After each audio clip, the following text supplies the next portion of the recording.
If you go to China, they're piloting it a few years ago in Shenzhen. So I lived overseas. If you go to Shenzhen, back in 2017, they already had facial recognition cameras there. So if you jaywalked in Shenzhen, they would immediately detect that and send you a notification, and they would deduct money from your what they call WeChat account. They use two main apps, WeChat and Alipay. So you can actually deduct your money directly from your account. This is 4 years ago, so this is not like some sort of conspiracy theory. It's not something that's going to happen 10 years into the future. This happened pre-corona in China.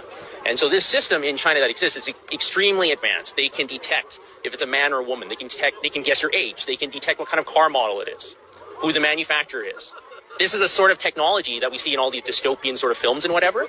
And people keep putting it off and thinking that this is something that's going to happen later in my kid's lifetime or my grandkids. It's already here.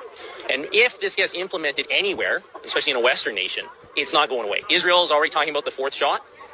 Then they're going to be going to herpes, and they're going to ask if you're gay. They're going to be asking if you ate 3 pizzas this week because it's unhealthy. If you buy certain books in certain countries, your country doesn't like you. You'll lose points in the social credit score system. So this is already the reality of the world in certain places, and we need to be aware of that if we don't want that or if we do. And to be perfectly honest, anybody who wants this vaccine passport, it's a misnomer. It's total control. Everything you do or don't do will be calculated to the point where if they can detect your GPS signal, if you have a phone on you, they can detect who you're hanging out with. Oh, you're hanging out with somebody that said something bad 9 years ago on Weibo, okay, like a Chinese equivalent to Facebook or something like that, right? Oh, you lose 2 points. Oh, you bought Japanese books, you lose 5 points because you don't like Japan. This is what is going to come here because it's already there. And we're doing that a little bit with contact tracing for COVID, aren't we? So that they can see where you're at and who you're with. The simple reality is that the technology that CSIS has and all these big tech corporations, they already know where you are. It's just that they don't want to shock the system too much and admit that they have it.